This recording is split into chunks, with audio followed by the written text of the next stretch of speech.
So thanks everybody for coming in on a weeknight. I just want to make sure you can see my screen perfectly. I'm sharing right now. Yes. And even though we're focusing on one strategy today, I do want to make sure we covered at least the strategy and open your eyes to different strategies as well. So we kind of would touch upon how you use different tools in your toolbox as investors. I put a door there because I want you to see there are opportunities. I'm just opening one door for you, and gradually as investors, there'll be more and more doors opening up for you as well. And the reason I set the topic as finding opportunities, because in the market today, I get that. A lot of people are saying we don't see as many opportunities as before. However, is that true? You can be totally honest. Do you feel that there are fewer opportunities? Oh, I'm so glad everybody is optimistic. Yes. If you know where to look for them, opportunities are always there. Before I get started, I'm not a lawyer. I'm not your accountant. However, I love to share my experience with you. Your power teams are out there to help you out. They're your soldiers that help you get to the next level as well. I want to be trained. I hope I'm as smart as my accountant, my lawyers, my realtors, as experienced as my contractors as well. However, I'm sharing my experience as investors, and I'm sure that's what you are looking at. And I'm kind of giving it away. So put your investor's hat on. I just listed a few power team members, your mortgage broker, your accountants, your lawyers. As much as every time I listen to an amazing power team member talk, I'm very inspired by the way your mentor, once you're in the community, your mentor is also a member of your power team member. I didn't list everybody on the list. Unmute yourself. Can you give me another example of a power team member? I'm gonna pick on you guys. Daniel. Title company. There you go. And anybody else? Parker. Who else could be on your power team? Ken, you're next.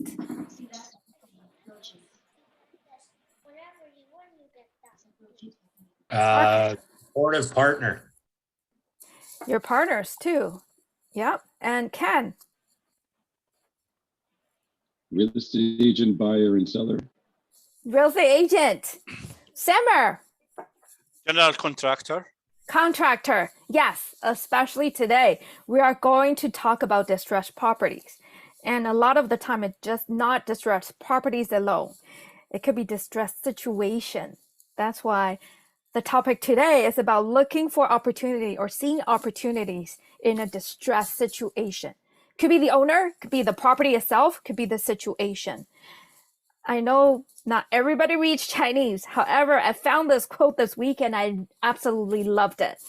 And this was actually from an emperor 3,000 years ago. And I'll just translate it because this is so true. If you see somebody who are smart, use them to come up with a plan. If somebody is not as smart but very strong, use their strength.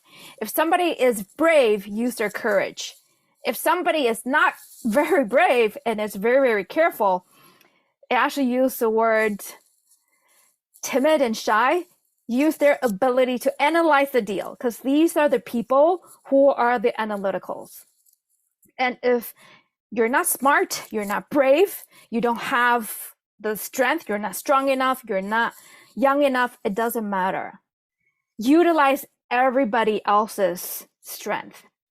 And that's the leader. And that's where you are right now. So as an investor, you're gonna utilize your power team. If you're not smart enough, use somebody else to plan for you. If you're not young and strong enough, use somebody who's young and strong and have the strength to work. If you're not courageous, if you're not brave enough, use somebody else's courage to help you scale. So that's complete. I think that completes the definition of a power team. So I loved it. I hope you get something out of it too. When we talk about opportunities, a lot of people are saying it doesn't look like today we see a lot of opportunities out there. And just by a show of hands, you don't have to be an economist to speculate. Just from what you heard, do you feel that we're going to get into a recession? You can be completely honest. Okay. Not everybody thinks so, at least a few, probably a third of the people think so. And I see more people are logging in. Once again, I encourage you to turn your cameras on. Hi, Mohammed. You're the next one who turned the camera on. So I do want to acknowledge you. And what's common about these companies? You're probably going to say they're the biggest companies out there, which is true. At the same time, they were all established during recession. So the earliest example I found was HP, Hewlett Packard. It was founded in 37, 38, almost 100 years ago. And if you know a little bit of history, you know that's when the Great Depression happened. Microsoft, 73 to 75, another recession, oil crisis. Uber, wow, it's actually relatively young. Uber and Airbnb basically started around the same time. Very similar in business model. They provide a platform. And they don't even own the properties. They don't even own the vehicles. However, they provided a platform. And they were both started during the recession, the most recent one. So about 10 years ago. Usually we see a cycle every 7-8 years. However, we haven't seen another one for a while. So that's why you hear a lot of people saying, hey, this probably is the time for another recession coming. And before we go any further, I set my intention today to encourage you to step into real estate, to start your journey. If you have already started, I do want to give you a little bit of motivation because we all need that. One of the best quote I heard is from Zig Ziglar that you shower every day, and why don't you get motivated every day as well? So even if you're already on the journey, get yourself motivated.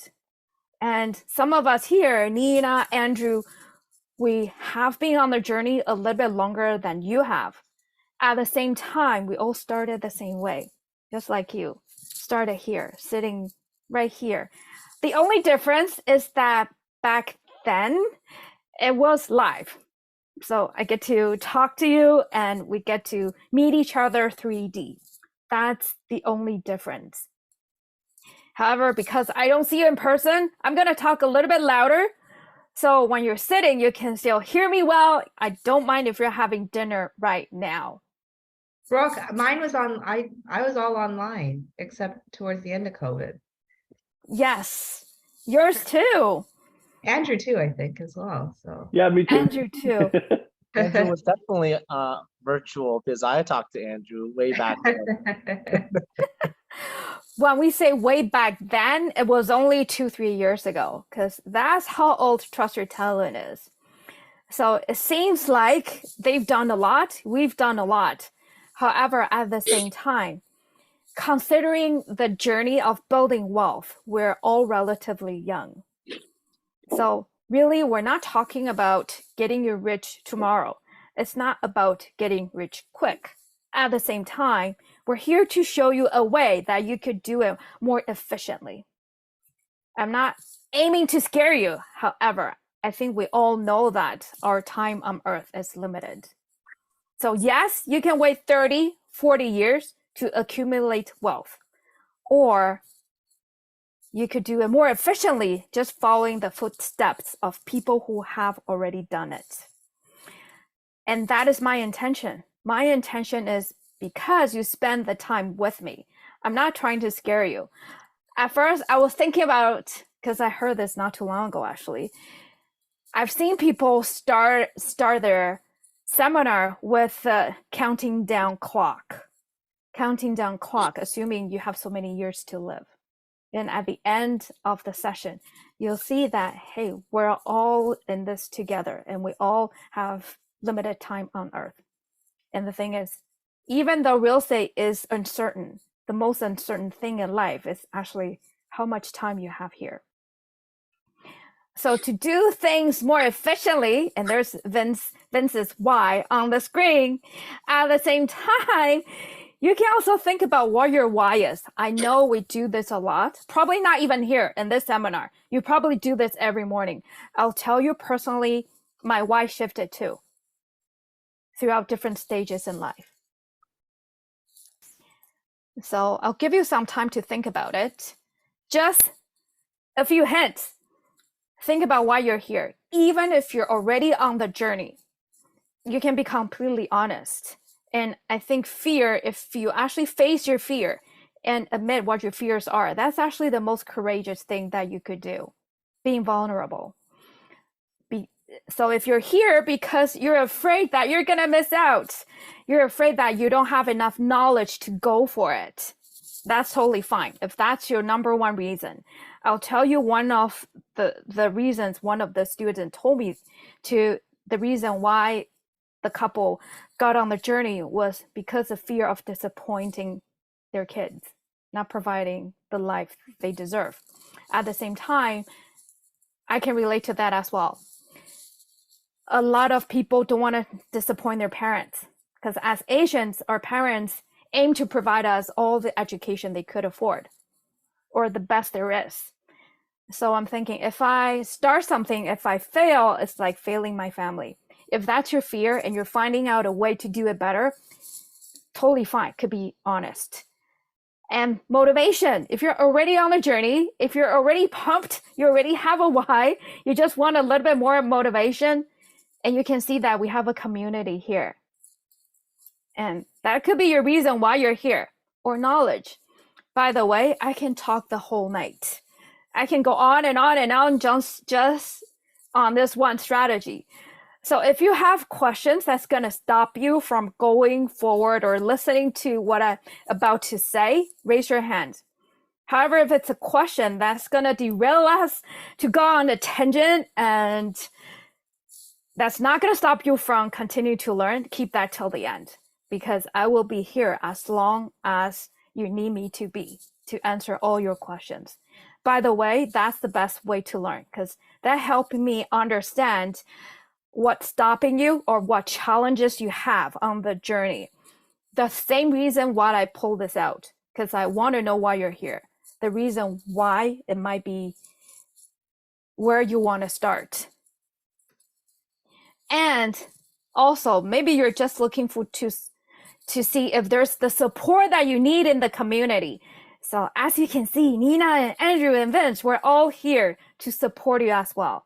And actually, there are also a couple of students who are in the group as well. Samir, Mohammed, I know you're already in the community. And at the same time, besides us, besides the mentors and the coaches, the students are supporting each other as well.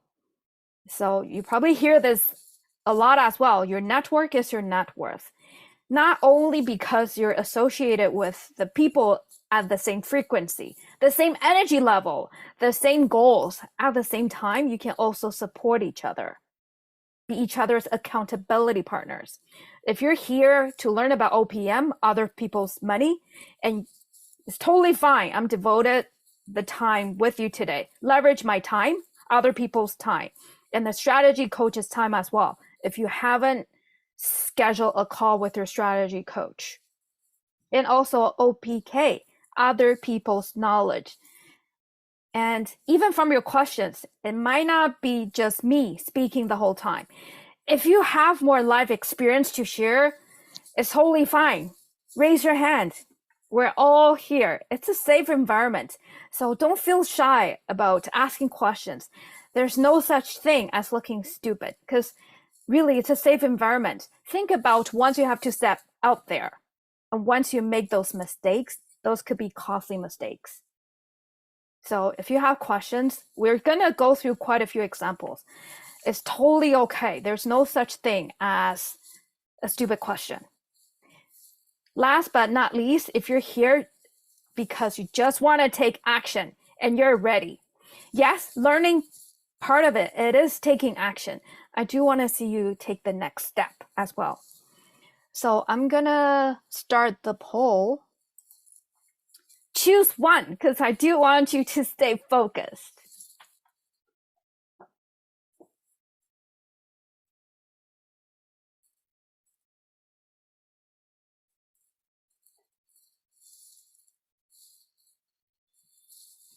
Okay, most people have voted. I'm just waiting for one or two. Okay, more than half have voted.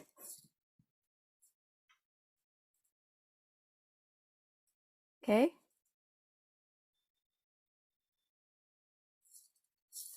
I'm gonna share the results with everybody. Thank you for being honest. I'm glad that everybody is taking action. You're here to get motivated. You're here to be part of the network. Okay, so that's where our focus will be today. Oh, somebody changed the answers. Okay, and you're all taking actions. Perfect. If I know you're taking actions, I know everybody will be participating today. Thank you for sharing the reason that you're here with me today. So most people do want to take action. So I do want to acknowledge that. If you do want to take action, perfect. That's why you're here. Stay focused. So if you have to have dinner, I don't mind if you have to eat. And we're across Canada. So it might be your dinner time right now. This is how you actually learn. I get that. That's probably how you found us. By word of mouth, by seeing and reading what we put out on social media. Now you're seeing all of us here. At the same time, you do want to get to the next level. If you read it, if you read through the slides, if you hear what I'm saying, and if you see the actual example, however, you do have the chance to get to the next level. The more action you take, so thanks to those who said you're here to take action. The more action you take by participating, by talking to one of the strategy coaches, by volunteering, that's exactly how you learn. And by going through the actual examples. So I do want you to get to the next level. It might be actually going through the education, invest in yourself, and go out there and have a deal completed. However, even that is 90%.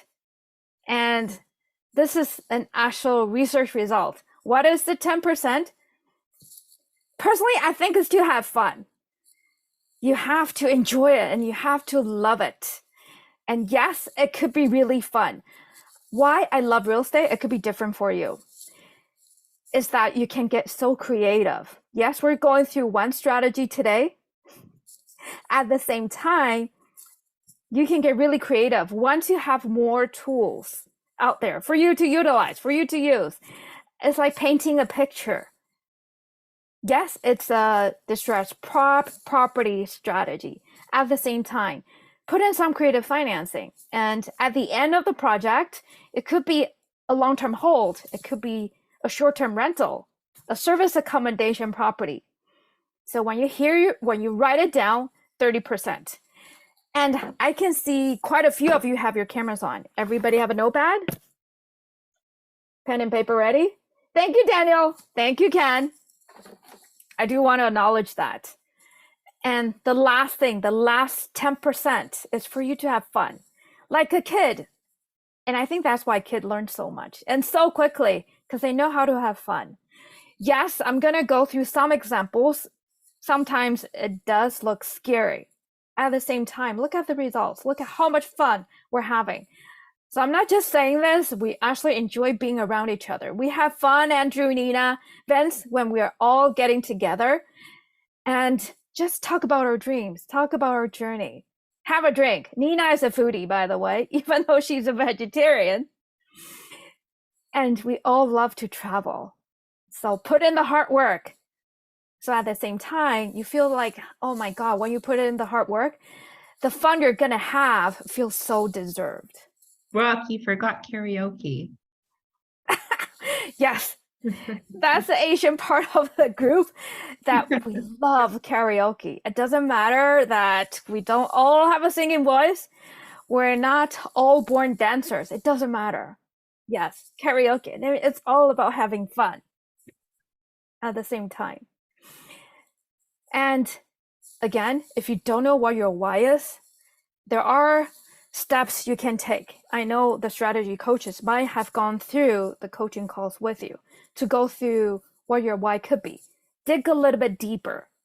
I'd love to go through that with you. With the time we have, if you already know what your why is, you probably have put it out there. Like right in front of me, I have my post-it notes with my why.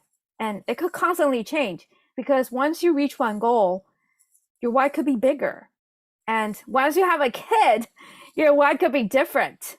By the way, I have 2 kids, so I understand that as well. Or if you reach a retirement age, your why could be different at the same time. So why are you here today? Think about it. I know everybody's why is different, so I'm not going to pick on you. There's no one answer for everybody. However, I do want to share with you that it's not easy. Even though this is an introductory seminar, there is so much out there, and I do want to give you a lot. However, at the same time, I don't want you to feel like you're drinking from hose.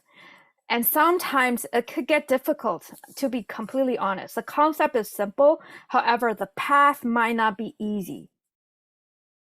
So your why has to be strong enough, because otherwise you can be distracted by the noises. You need to have a purpose. You need to have a why. And that's why, even though I know a lot of us, I know even this afternoon, Nina was dealing with something. There's always bumps on the road. However, if you have a purpose, if you actively work towards it, you're going to have homework. The more you do, I know action takers here, the more you'll gain out of the experience. So if you don't know at all what your whys are, give you some guideline. These are the core values at Trust Your Talent. Health, I get that. If you have experienced health issues, if somebody in your family is currently experiencing something. Sustainability, if you feel drained, if you work long hours, or even parents like Andrew with young ones, it could be draining. How do you sustain? Joy, I do enjoy this. I know that if I don't enjoy this and having to spend a night on a weekday, and same thing for you, you gotta love this, you enjoy this, so that you're willing to invest, whether it's your time, your money, your resources, fulfillment. What is the biggest failure? I'm going to quote Tony Robbins because it's his picture right here. So that reminds me, the biggest failure is success without fulfillment. So that goes back to, you don't know why you're doing this. So even though you succeed, it probably doesn't mean much to you. That's going to make you wonder and question life. And also impact. We all have a story to tell. We're all very different.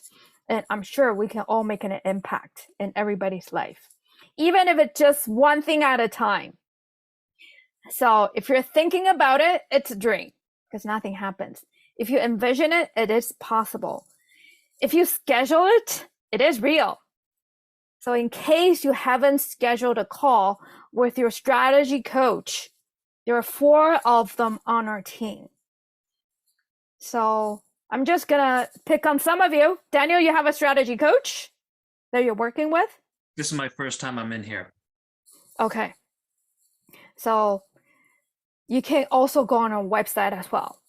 At the end of the seminar, I will also show the QR code for you to do that. Okay. Thank you for letting me know. Thank you very much. No problem. Parker, do you have a strategy coach you're working with?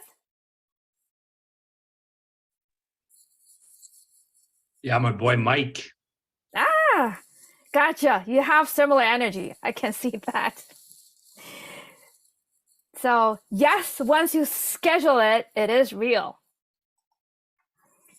So action takers.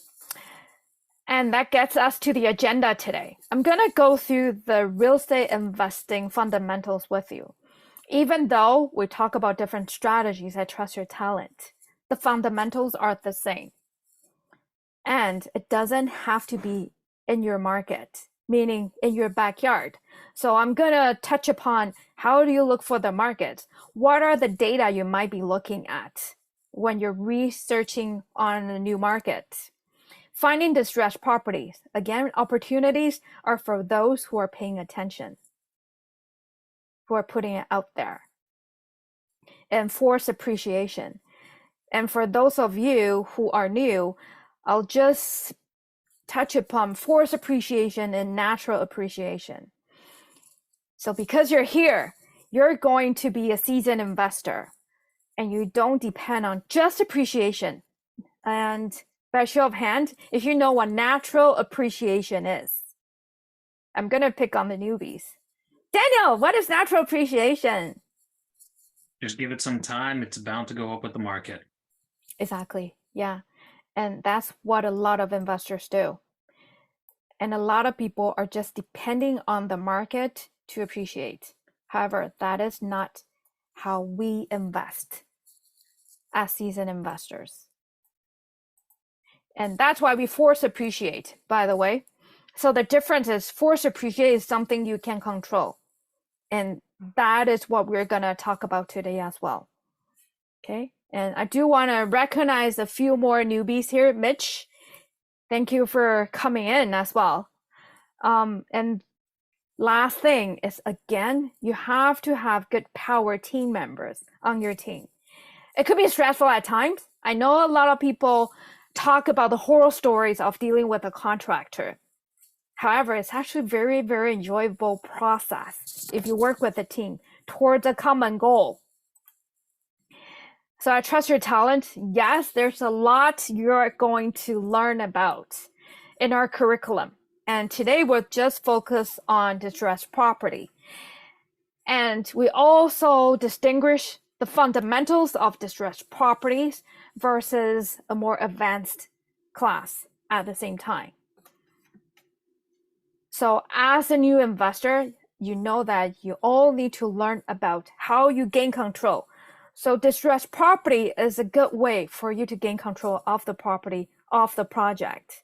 So not depending on the market going up. Everybody is complaining about inflation. However, a lot of people who are not seasoned or trained, they're waiting for appreciation to bring the market up.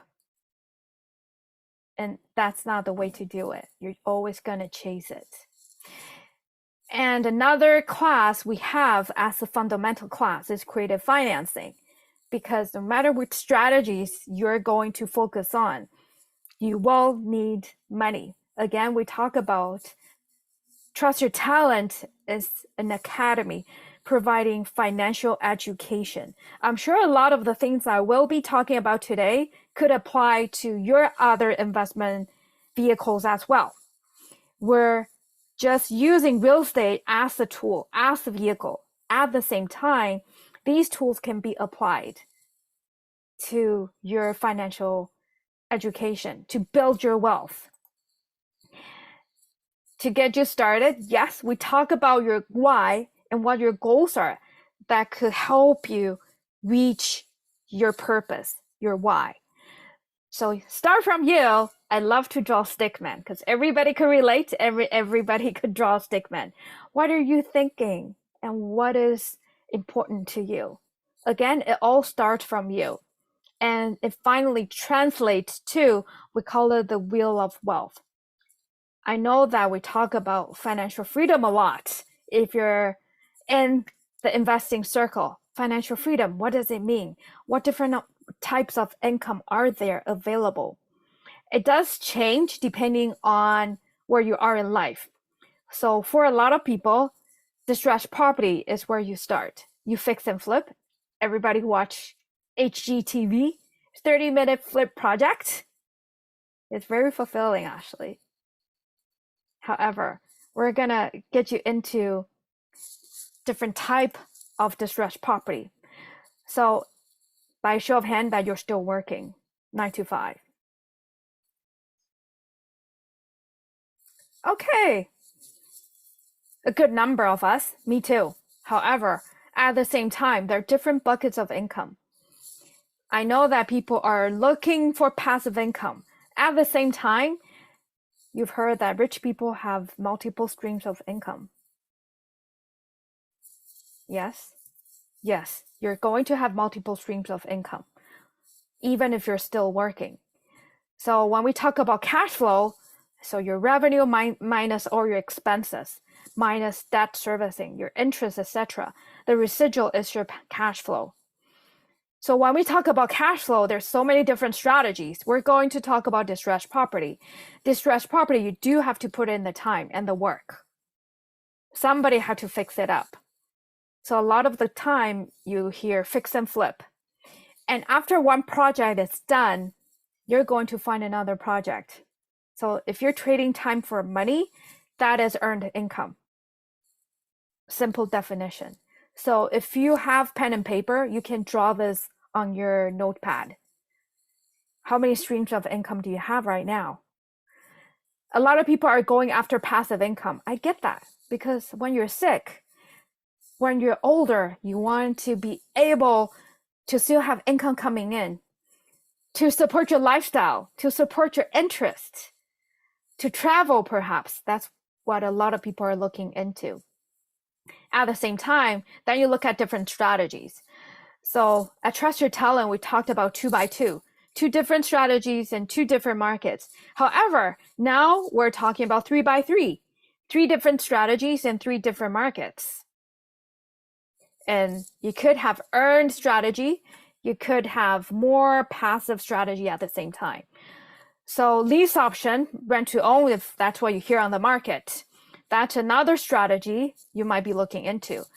And I love different strategies because I think at different point in life, and depending on who you are, when I started, I wasn't comfortable with fix and flip because I don't like dirty houses. I don't know what to do with it. Even we used to live in a condo. Even to change a light bulb, I will call the maintenance office to change it.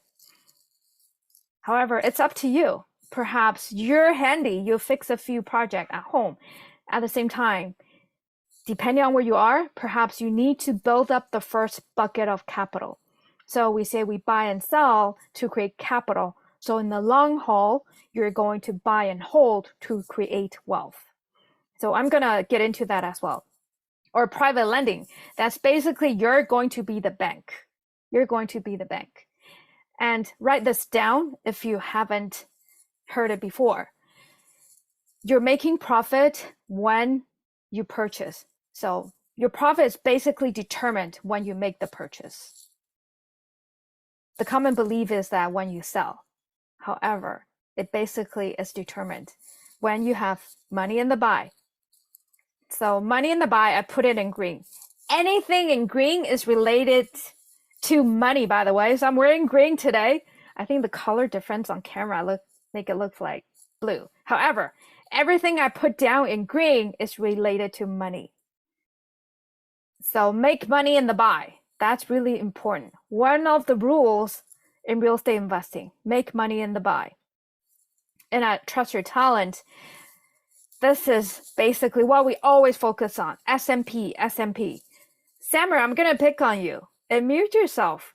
Yeah. So let us know what SMP stand for. Strategy, market, property. Yes, strategy, market, and property. Don't buy property first and then hoping the market will go up, hoping that you snatch something. By the way, it's similar to just buying a stock, not doing your due diligence, waiting for the stock price to go up. However, do most people make money that way? Or if anybody? That's why you have to think differently now as an investor. It doesn't matter where the property is. Remember, you have to focus on your strategy. I've heard a lot of people saying, I don't see any opportunities anymore because everybody snatched up the good deals. That's because the market could be saturated. That's because the strategies you're focusing on might not work in this particular market. So again, focus on strategy, market, property last. If you focus on property first, I've seen a lot of people doing that, and a lot of people getting hurt. A lot of people getting hurt because they see everybody making money 2 years ago, so they jumped in. And at one point, I got daily calls from people who purchased property and couldn't finance it anymore. So again, change your focus now from PMS to S&P. And short-term and mid-term rental could also be very, very active at the same time. Okay.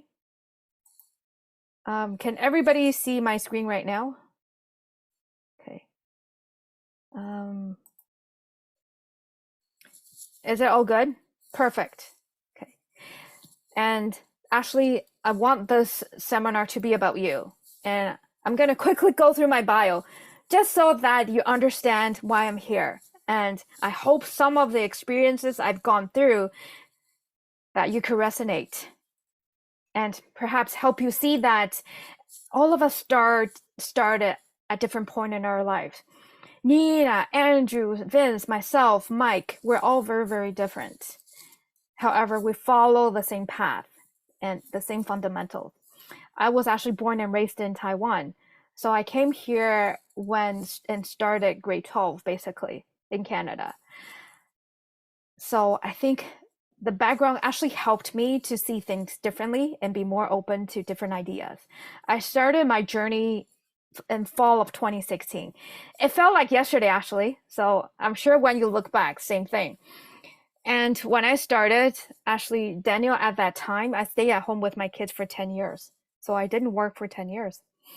And when I finally got back to the workforce, actually, during those 10 years, I never thought anybody would hire me again. Opportunities and I think self-doubt, thinking I haven't touched Excel for so long. I haven't been in the industry for so long. Who would hire me? Anyway, opportunity came and I took the opportunity and went back to work.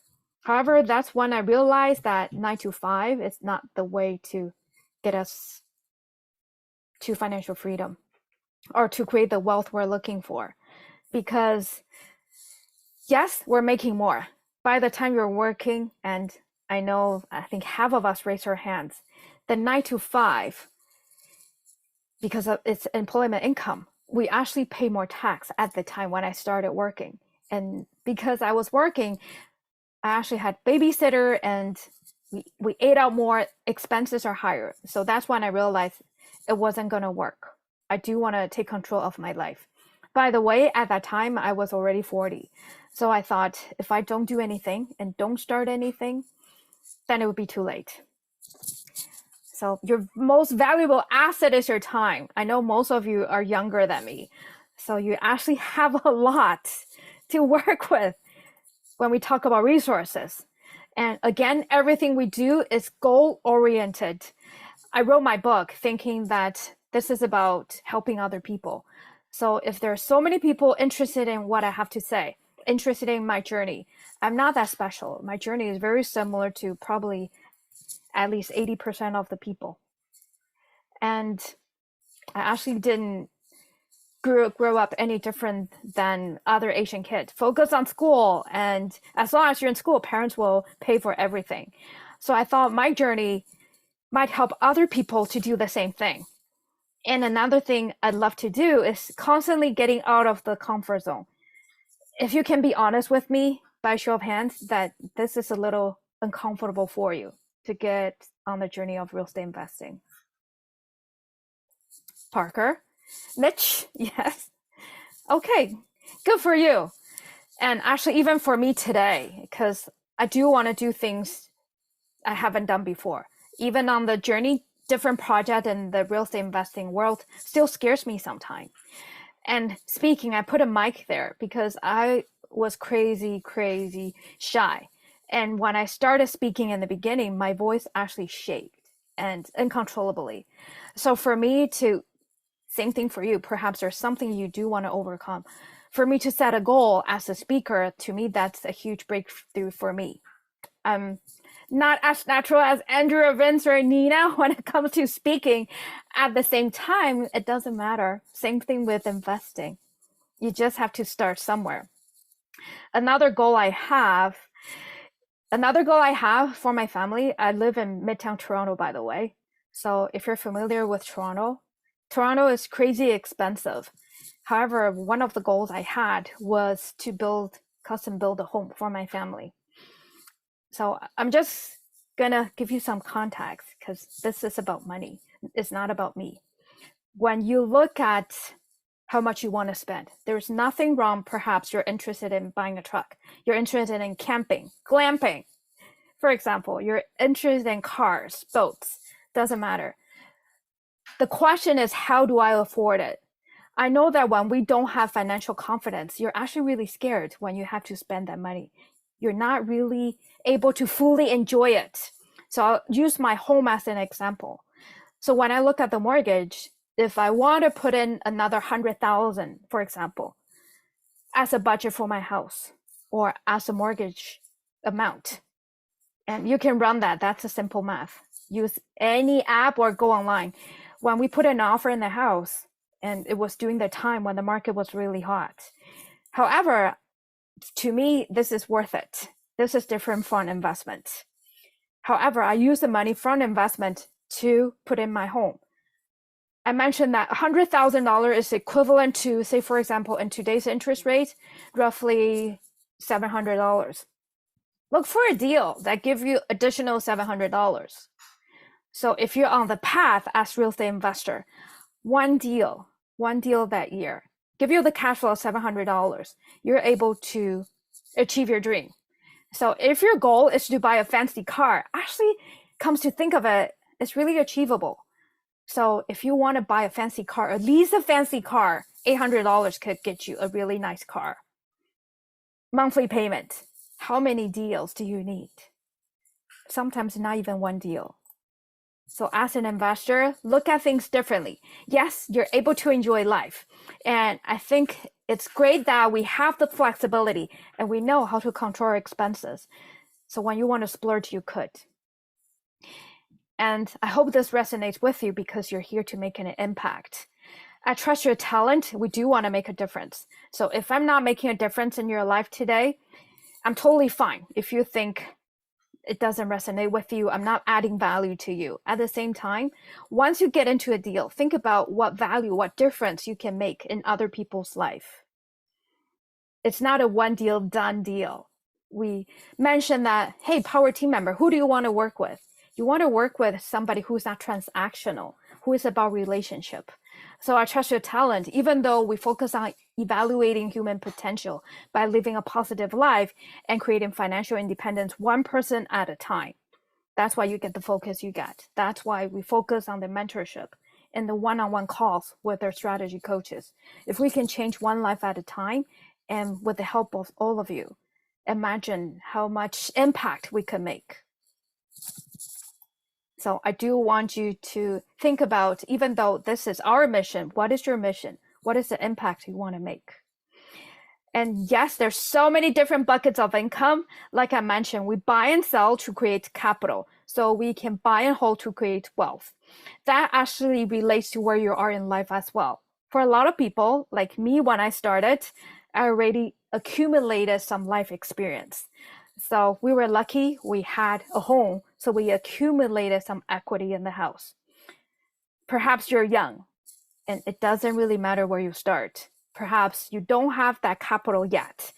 Then you could definitely look for something that help you to create that first bucket of capital so you can buy and hold to create wealth. I'm not saying you're going to get rich tomorrow. Again, this is not about getting rich quick. It's about getting rich for sure and steadily and consistently. Again, everything in green is about money. 3 rules of investing in distressed property. Make money in the buy. Make money in the buy. Second, multiple exit strategy. Number 3, force appreciation. I love things in 3, so it's easy to understand. I don't have to be the smartest person in the room. However, 3 things I can remember. Make money in the buy, multiple exit strategy, and force appreciation. So I'm gonna ask you to unmute yourself later if I'm gonna ask you, hey, what are the 3 rules? So at this point, we're gonna go through the three rules at the same time. So Colton, I'm glad you're writing this down. So thank you for taking action. At different point in your life, perhaps you have short-term, mid-term, long-term goals. At the same time, you might want to get into different strategies. At Trust Your Talent, I mentioned that we focus on multiple exit strategies, multiple markets, so you could look at 3x3, 3 market, 3 strategy. And you could use different type of funds at the same time. What are your strategies? If you do, again, everybody is different. I use myself, for example. When I need the funds in the short term, then I will focus on flip strategies. I will distress properties. I will focus on wholesale. Does anybody know what wholesale means? Daniel? I've done 100,000 wholesale. Oh, wow. Give us a quick definition. Then you're the best person to ask. So a wholesale is when you find a property that's in distress or the owner is in distress financially and they're trying to get out of the property. You offer them a cash price, they sign the contract. You don't pay any money. You're not buying the house yet. You have now signed an agreement to buy the house. What we do then is go through our network, go to different people, Facebook groups, online meetups, everything that you can think of, and you start shopping around your contract in the 10, 14, 30 days that you have assigned, and you sell your contract for rights. So for example, say this house is worth 300,000. Yeah. And you got this under a steal, you bought it for $200,000. And it needs a little bit of work, but it can go through. All of a sudden you say, hey, builder, contractor, real estate investor, I have this house for $215,000, which is a steal for them where they can put money into it. But now you just made $15,000 just by selling them the contract with no money down. So there you go. It's a short-term strategy because Daniel can make that in a matter of months, right? Yeah. I mean, you really got to work hard for it. It is not by any means easy. Real estate investing is not easy, but if you put the time and effort into it, you can find amazing deals. So wholesale strategy or fix and flip, this is more active income. So sometimes we talk about earned income is equivalent to earned income. So you have to constantly look for deals and then constantly put in the effort to do it. So yes, if you put in the time and the effort, you can do it. And usually it's in a matter of months. So that's short-term strategy. When we talk about midterm strategy, like service accommodation or lease option, it's usually a contract for 3 to 4 years. So those are your midterm strategy. As for long-term, this is where you create your wealth. That's why it's not overnight. So you look for properties that's going to provide you the cash flow. We call it income property, multifamily. Perhaps single family home can help you reach that goal. However, in a lot of places, a lot of markets, single family homes might not work for you to actually create wealth. If it's negative cash flow, it is not called an income property. So I just want to make that distinction.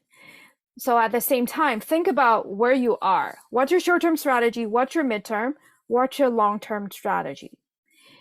So for fix and flip, so a lot of wholesalers or a lot of people who focus on fix and flip, they're wholesalers too. If they have too many projects in hand, they might wholesale a deal or two. And again, these are people focusing on their short-term strategies, okay?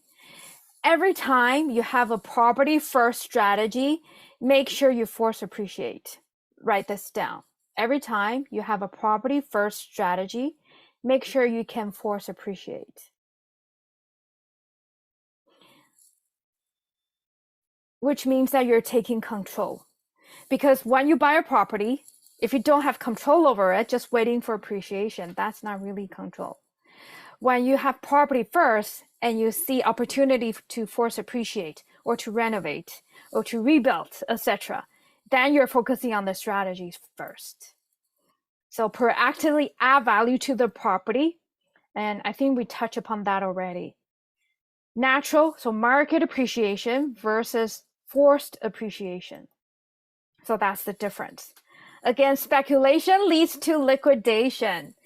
Write this down. Speculation leads to liquidation. And this is also true when you're buying and selling stocks. And I just want to give you some examples of a distressed property. And I'm sure, Daniel, as a wholesaler, you run the numbers similarly too. And I just use simple numbers. So in this particular case, this property is purchased at $200,000. And you renovate the place, it's gonna cost you $70,000 to renovate. And landscaping, $25,000. Okay, just simple math. You can just follow along with me. So total money in, whether you find a mortgage, you find somebody to come in the project with you, total money in this example is $295,000. There are some terms you might not be familiar with. So ARV is after repair value. Actually, there are still deals like that out there. Very similar numbers. After repair value is $435,000. And in this particular case, you're experienced and you know that this case is gonna cost you, it's gonna take you about 4 months to complete. Okay, quick math. So just 435 minus the money you have to put in. Anybody want to mute yourself to let me know then what's your profit? 140. Yeah, you're so good at math. There you go. Yes, so your profit is 140. I get that. Once you scale, you might not have the funds to fund every single project. I get that. So now you're going to start to look for money. However, in a project like this, I'm sure when the project is good, when the deal is good, the money will follow. So I'll show you a couple of examples where you can find money. If you have spoken to your strategy coaches, you can further discuss how it works. However, trained investor, make sure you know how it works. So these are the current offers out there in the market. I'm constantly doing this myself. I currently just got a balance transfer of $50,000. Now with these two banks, sometimes your existing financial institutions will offer you similar products. So these are what's out there. In this example, you have two balance transfer offer. So you don't have to pay the interest for, the first example is 9 months. The second example is 12 months. So the only thing remember is balance transfer fee. How this works, read the fine print or speak to one of us to make sure you know how it works. Let's assume you can get $25,000 out of credit cards or balance transfer. By the way, I mentioned that I just took out $50,000 out of balance transfer. So offers are out there. Same thing, opportunities are there once you start looking. So if we use the same example, the renovation cost $70,000, landscaping $25,000. So the cost is the same.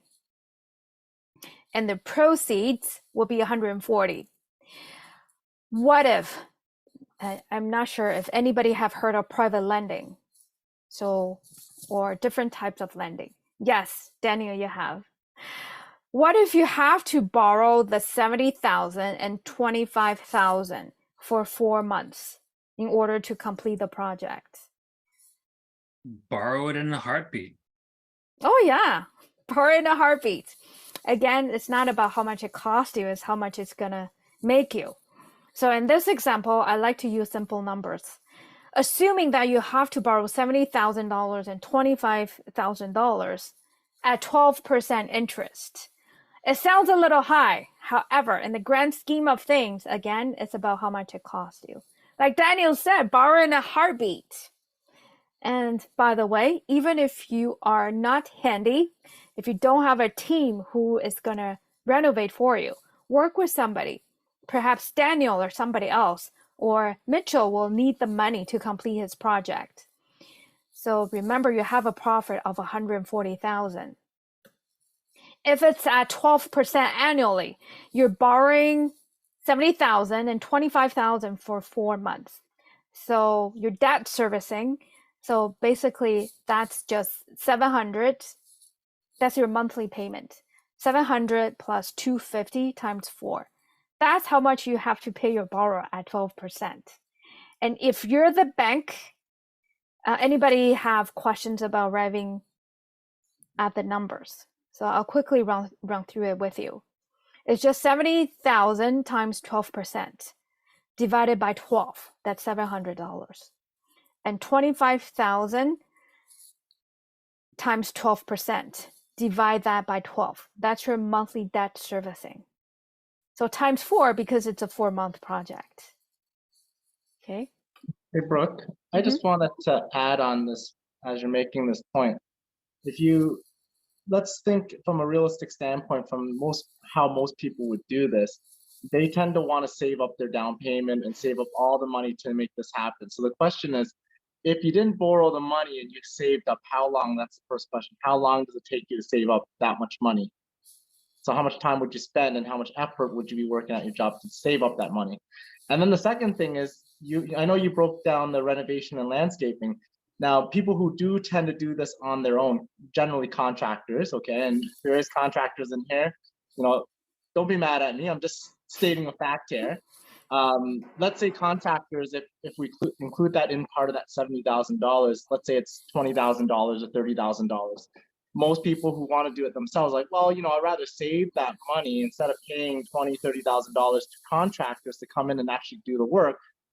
I'll do the work by myself because nobody can do it better than me. That's the mentality. And then they tend to take 6 months to about a year. You have about 4 months right now. So now, if my hands aren't tied on this project and I have contractors I'm willing to pay an extra $20,000, $30,000 to do it, how many other projects can I be working on at the same time while this project is being done? So I just want to leave that seed for everybody to kind of think on and ponder, because that is the realistic mentality between a DIYer who tries to do everything on their own versus an investor who's like, okay, let's make sure the money, as long as the numbers make sense, it doesn't matter how much it's going to cost me to do this. If I make money, I make money. I can care less if I make a little bit less. Because you have so many projects on the go and you can So scale. Thank you, Vince. You're ahead a little bit. I do have an example later on to show you exactly that point. And at the same time, I know that for a lot of people getting into real estate investing, real estate sounds like a lot of money. However, it doesn't have to be your own money. So the credit card that I showed you could easily give you $25,000 or $30,000 of money to invest in. Anybody know the difference between good debt and bad debt? Mitchell.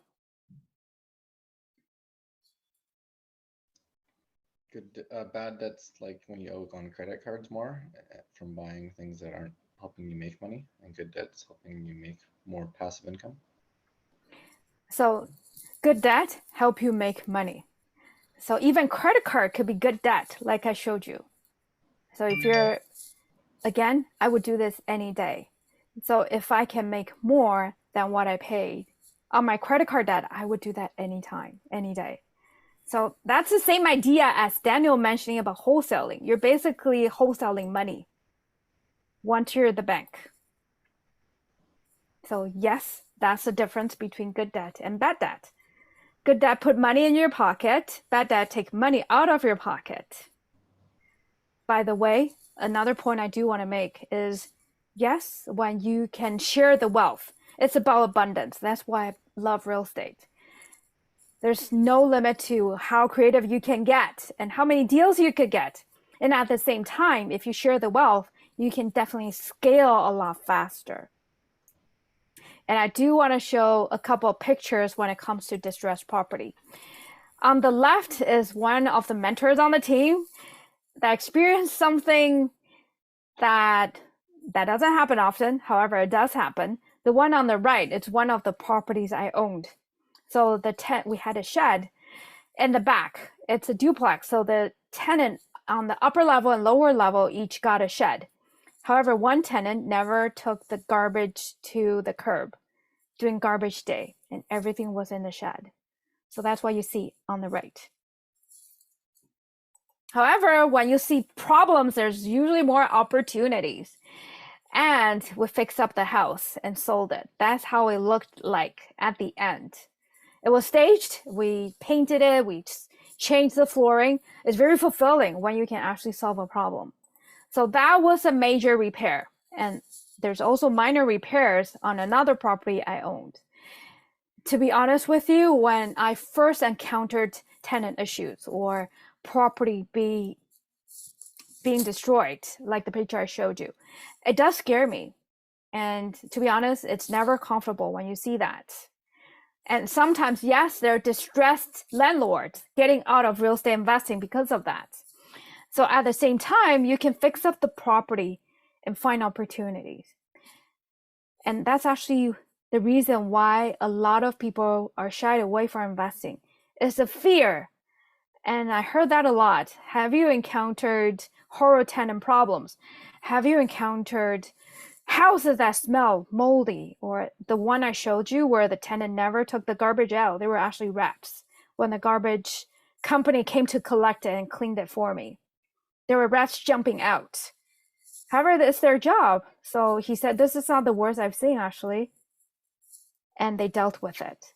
So really, if it's a problem that money can solve or somebody can help you solve it, it's not a problem. And yes, when I see that, that's actually why I didn't want to get started in real estate investing. That's why I started with lease option, because I wasn't handy. However, once I see opportunities, I started to work on a few flip projects as well. I do want to share this with you though, because I just read it not too long ago. Again, fear is temporary. However, you don't want to have regrets. I think, is that why action takers, that you want to start taking actions? That's why I want to start taking actions. And remember that all of us have a limited timeline on Earth. So I actually took a picture of the book that I read not too long ago, and it quoted Steve Jobs. If you have a chance to watch his last speech, or I think the speech at Princeton, when he realized he had cancer, he was still in pretty good shape at that time. However, when he was facing death, that's when he said he realized that this is the ultimate tool to help him understand the meaning of life. So I just want to put it out there and appreciate you spending the time here with me. And let's do it more efficiently. How can we find a market or find money in the buy? Which market to get into? How do you find distressed property or discounted property? And how to structure a deal? The example I showed you earlier, using a credit card or finding investors who have the money to help you complete it, the deal. Every deal is different, so how you structure it could be different as well. So first, we talk about which market to get into and how to find discounted property. So for example, Daniel, as a wholesaler, it could be your specialty to spot discounted property. Good deals are found, however, great deals are created. So Ken, if you're writing something down, or Mitchell, if you're writing something down, make sure you write this down. Good deals are found and great deals are created. And that's why we are different from other investors. That's what sets you apart as investors as well. Once you have the tools and understand how different vehicles and tools work. Again, we focus on strategy. Today is about distressed property and market. So let's go through market analysis. Finally, the property. So which market to get into? There are a few things you can look at. The DOM stands for days on market. If it's a new listing and it has been on the market for, say, 30 days or more, probably you have a chance of snatching a better deal. If it's on the market for 2 or 3 days, probably the seller is still waiting for the best deal to come. Neighborhood. If you're selling a market where there are only 100 people in the village, is that a good market? No. You only have 100 people to sell to. So yes, neighborhood is important. Neighborhood and demand. By show of hands that you have kids, by the way. Oh, surprisingly, not a lot. If you have kids and you know that school district is very important and amenity is very important, so that's the type of neighborhood you might be looking at. And again, what your resources are. Perhaps you have a priority in particular market. Some of the economic fundamental you can look at, the GDP. And these days, people look at inflation rates, for example, employment rates, employment data. Are there different industry in that market? That also means that you have more buyers in that market. Education, are there schools around? Is there population growth in that particular area? That usually goes hand in hand with employment data as well. So where there are more jobs, usually there's population growth. So markets to look at, again, days on market. When we say it's buyer or seller's market, if on average, the property are on market less than 30 days, say for example, 20 days, is that buyer or seller's market? If in 20 days, all the properties are sold, is that buyer's or seller's market? You probably heard that term a lot as real estate investor. Just give it a shot. Ken, what do you think? Is it buyer or seller's market if you can sell it in 20 days?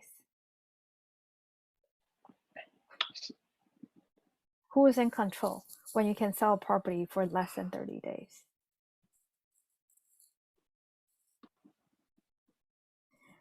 So don't worry, no right or wrong answer. So usually when you can sell the property pretty quickly on average less than 30 days, that means the seller has control because the demand is so high. Okay, so when it's more than 30 days, it's usually buyer's market. So as a buyer, you can get an opportunity to negotiate. So when we say ratio listing, when there's not a lot of properties on the market and there's more buyers on the market, then that is seller's market. So these are the type of things you will look at. And really your negotiating power depends on all these data. So here's an example of data I collected probably 2 years ago. I'm in Ontario, so these are some of the major markets in Ontario. When the market was hot, on average, they can sell it within a month. So that's when it is the seller's market. Bidding wars, the seller can decide who to sell to. Yes, that is seller's market. And I also mentioned that education is a big part in Canada. So if you're investing in Ontario, for example, we're very lucky. We have a lot of resources, a lot of good universities here. So if you look at where they're located and the data, the average income in those markets, say, for example, in Hamilton, there's McMaster. In Guelph, there's University of Guelph. Kingston is in, Queens is in Kingston, for example. So different data, people focus on all these data. Say, for example, you're looking at student rentals or even service accommodation, short-term rentals. These are good markets for that type of strategies for this particular reason, because there are people going to university and there's visiting professors or there are hospitals around. A lot of universities are associated with hospitals, for example. So depending on what you're focused on, I mentioned that, hey, perhaps you're focusing on neighborhood for young families. Stats Canada, for example, have very, very good information on things like this. I actually pulled this from one of the bank research data. Okay, so it's important if you're focusing on these markets, you're building a power team in those markets at the same time. So again, it's not about how much it costs you. It's about how much it makes you. So sometimes, yes, you do have to invest the money in. And by the way, I mentioned that how you create a deal is how you make the deal successful. Who is creating the deal? You are. So invest in yourself so you know how to create a great deal. Again, it's not about how much it costs you, it's about how much it makes you. I know that Colton, you're very good at taking notes, so Colton, write this down. It is about how much it makes you. Green words, making money. So if you're new, I'm just gonna go through the examples with you. Go through the numbers with me to see how this works. In this particular case, this is actually close to University of Guelph. The purchase price was $540. The first mortgage is $432. So 80% mortgage, 20% down. Down payment. If you have a calculator ready, if you have your phone with you, the down payment is 20%. So in this case, $108,000. The renovation cost, in this case, it's a minor cosmetic fix. So I understand for a lot of newbies, a lot of people are looking for easy fix. So you can go in quickly, have it fixed up, and then start to enjoy the property as a long-term hold, or you can flip it. You can sell it. If your goal is to have, again, build up your first capital. The closing cost in this case is $10,000. I'll tell you why there's no holding cost in this case, because we only had to renovate the upper level. In the basement, there were already tenants in there. In a lot of cases, remember holding cost is your utility, your mortgage, and your property tax, your insurance. So when you're running the numbers, make sure you know what expenses are included. So in this case, the holding cost is $0. In total, this is how much we had to invest in. And I put down the numbers in green is how much you need to put in. Because remember, there's a first mortgage on it. So $108,000, your down payment, that's how much you need to put in. $28,000 is what you need to put in for renovation. Closing costs for $10,000. So if you're still new, write this down. ROI, return on investment, is how much in and how much out. So how much in this case is $146,000.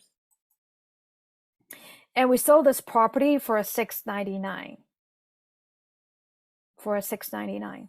Yes, there's closing costs, etc. For the purpose of running the number and for education purposes, I simplified the numbers and got rid of the change. We sold it for $699 and we put in $146. So after we pay off the mortgage and after the investor got paid, this is the total profit. This is the total profit out of the deal. We held the property for exactly 2 years. Remember how much in, how much out? So in total, the profit is 121. Divide that by 146. That's how you calculate the ROI. So far, so good, everybody? Yes? I'm usually going slow to make sure that since you're new, that I explain the numbers. So I'm just going through the numbers with you so you're familiar with it. Again, it's return on investment. So who would get into this deal if this is the actual numbers? Yes? Okay. If you didn't raise your hand, I'm a little concerned. And make sure you speak to your strategy coach. And let us know what's holding you back. And again, it's about ROI mindset. So I'll get you there. Step by step, this is about your return on investment. How much in, how much out, and what do you want to get out of it? And the biggest investment is to invest in yourself. I invested in myself. That's actually how I started to get into fix and flip projects because I wasn't comfortable with it myself. So put your investor's hat on. What do you want to do? Do you want to be an investor? So Vince kind of touched upon that as well. Do you want to be an investor or you do want to be a contractor? I love my contractor and we work very, very well together. I have to tell you, this is actually a very enjoyable process when you work with your power team towards the same goal. However, if we talk about ROI of your time, is it scalable? By the way, I do want to know, anybody get into real estate investing so you can have more time? I did. Okay. Okay, so Exactly. So think about the return on your investment in terms of time. And I ran through the numbers with you already in terms of money. Now think about how much time you want to focus on creating deals. So if you do it yourself, I'm going to run the numbers quickly. If you do it yourself for a project, for example, you can make $35,000 for a 3-month flip. That's pretty doable. And I'm quite conservative with the numbers. However, I've also gone through deals that we didn't make that much. However, let's just use an average number, assuming that you can make $35,000 per deal and it's a 3-month flip. And if on average, 22 working days per month, 8 hours per day. So I'm just gonna run the numbers. Simple math. Pull out your calculator because I do want you to feel it to see how you can make money. Okay, thank you. I see a few of you are pulling out your calculator. Appreciate that. Okay. So pull out your calculator. $35,000, and it is a 3-month project. 35,000 divided by 3 months. That is how much you make monthly. If it's your side hustle, one project, think about how much you can do with $10,000, actually $11,000 per month. However, let's see how much time you have put in. 22 days divided by 22, average 8-hour working day. $66 per hour. Did everybody get that number on your calculator too? Perfect. Okay. Yay, Ken, you did. Thank you. Love that. And if you're able to hire out, my contractor or my builder has been doing this for 25 years. They could definitely do this a lot more efficient than I do. What if you hire it out for $15,000? You find one deal per month. So instead of focusing on the flip, you're focusing on investing in yourself and creating a deal. One deal per month. So in this case, if it's $35,000 on average, now you're making $20,000 per deal. However, you can make 3 deals. You can make 3 deals because that's where you want to focus your time. Ken, you can run the numbers again. So 60,000, because now is 20,000 per deal. You have, okay. Divide that by 3. Divide that, by the way, it's 20 times 3. 20,000 times 3. Divide that by 3 months. So now you're making 114 per hour. At the same time, think about this. I mentioned our time is limited. When you're trading time for money, how much wealth can you create? Again, our time is limited. If you're trading your time for money, how much wealth can you create? So I do believe time is everything. How do you want to spend your time? I do want to know, how do you want to spend your time? Mohammed, I know you're retired. How do you want to spend your time? Unmute everybody. Get ready to unmute yourself. I like to spend my time with my family. Mostly. With your family, with your wife. Yeah, with my wife. Ken, how do you want to spend your time? I always remember the scene in Eat, Drink, Man, Woman, where the grandfather sneaks lunches to his granddaughter because he didn't like the quality of the lunches, and I want to do that before I'm a grandfather. Oh, okay. I'm so lucky my kids come home for lunch every day, so I love that. I love that. Thank you, Ken. And Carlton. Traveling. Perfect. Love that. I love that too. Mitchell, how do you want to spend your time? Probably traveling. Same. Parker, how do you want to spend your time? Yeah, spend time with my family and travel. What's that? Yeah. And Daniel, how do you want to spend your time? I'm going to spend it changing the world, making it a better place, one person at a time. Oh, you align with our vision. Thank you, Daniel. Nina, I see you're on camera, so I'm gonna let you speak too. How am I going to spend my time? So I'm going to spend my time I love spending my time having a desk around the world with family, with friends, with our community, changing lives, being able to give back time, having a family, golf now that it's summer, and Brooke, as you know, eating really good food. So lots of fun different things. Everybody, by the way, want to experience life. And Ken, when you mentioned, hey, I want to be able to do that for my kids or before I'm a grandfather, this actually, you will find how much time you get to spend with your family and when you have time. I'm curious. Nobody said that they want to make more money. Huh. Sorry, Interesting. Vince, say that again. No, nobody said that they wanted to make more money with more time. Isn't that strange? Yes, by then everybody will have enough money.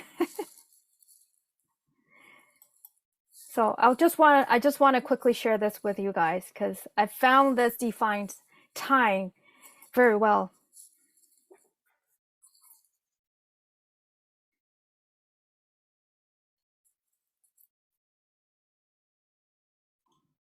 Brooke, I don't think we can hear.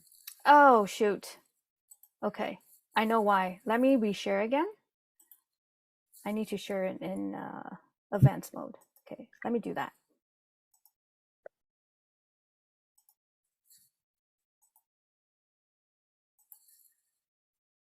Ah, this is so good, and I didn't start it. Spend most of our time with. This is our time spent with family. It starts with a lot and then drops dramatically in our 20s. This is our time spent with friends. It looks like it peaks when we're in college and then just drops. This is our time spent with our partner.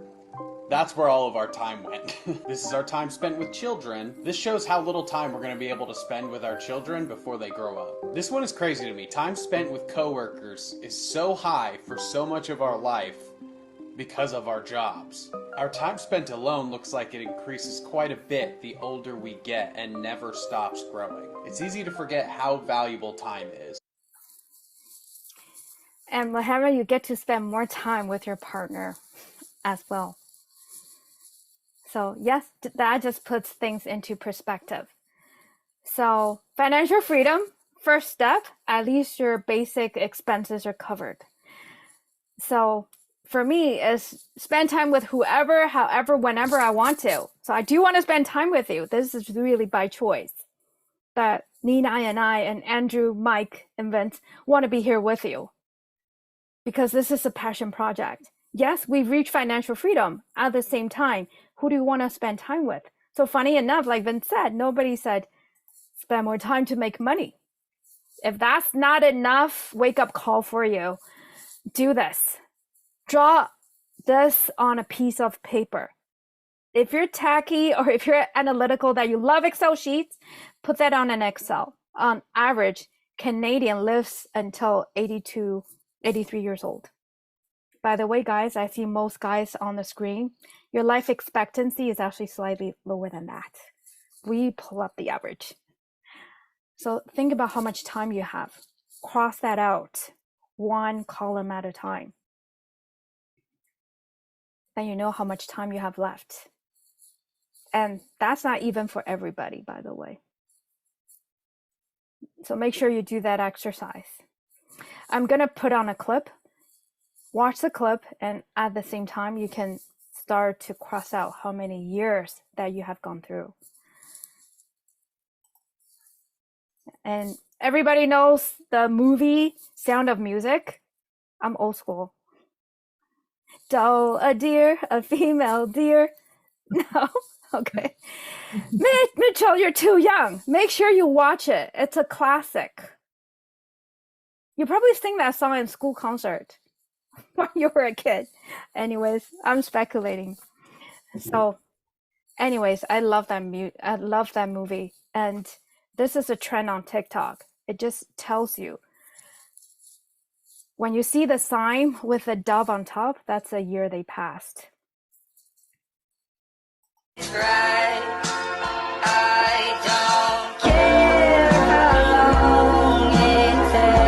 Spending every day on your own, and here it goes. I'm just a kid, and life is a night.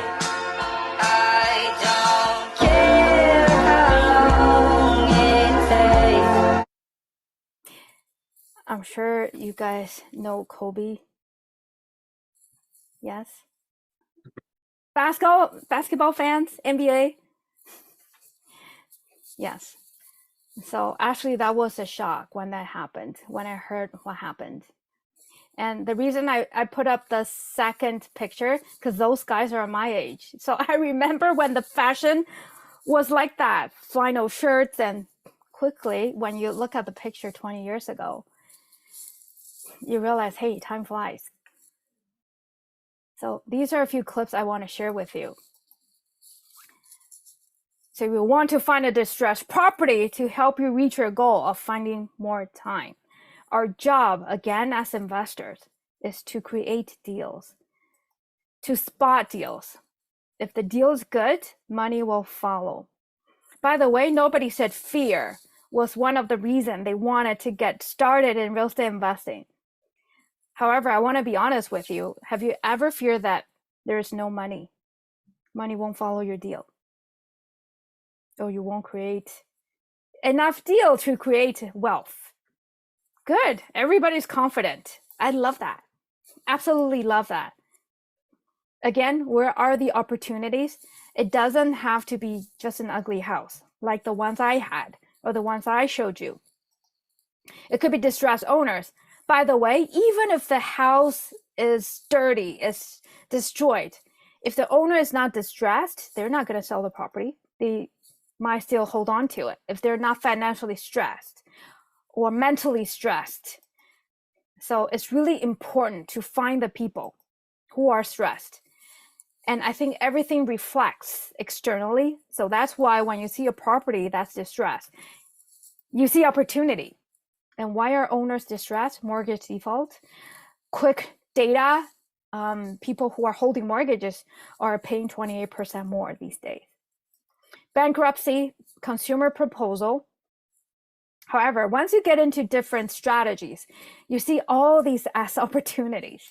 And you're going to have a lot of debt because you're going to leverage good debt. So again, you'll see opportunities everywhere.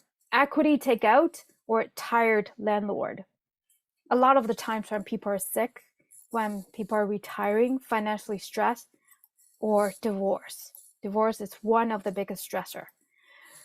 Retire, like I mentioned, or I'm an immigrant, by the way. So a lot of people that I know, they're actually thinking about moving away once they retire, go back to their home country, or reunite with their family. Like a lot of people said, travel around with the family at the same time. Job relocation.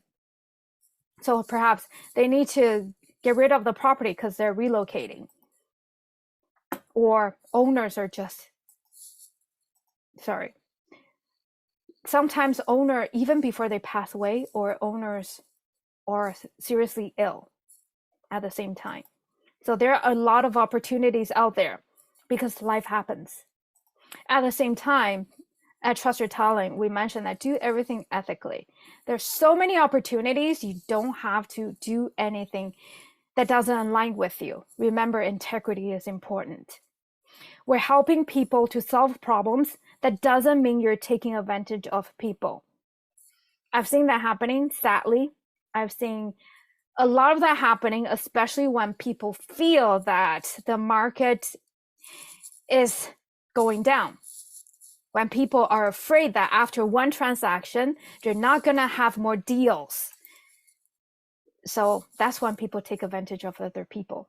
I'm sure you're not going to be like that because you're going to know how to create more deals. Do not take advantage of other people. There's no need to do that. And the point is to solve problems, create a win-win situation. Once you are scaling or creating wealth, sharing wealth, if you're not finding a win-win situation, or like we mentioned, part of our vision is to make a difference. If you're not making a difference in other people's life, whether that's you, your investor, your tenant, or your seller or your buyer, then perhaps that's a sign that it is not a good deal. It's a red flag. So make sure you're in tune and follow your instinct, and at the same time follow the process. As long as you trust the process, like all of us, even though we have different background, it works. If the property is dated and nobody took care of it, so lack of maintenance, needed serious repair, and total gut. By the way, same thing, follow SMP. A lot of the time, I've seen in a very hot market, even when a property is crazy distressed, people are still overpaying. So again, follow SMP. However, these are the signs that these could be opportunities. Don't be afraid of failure.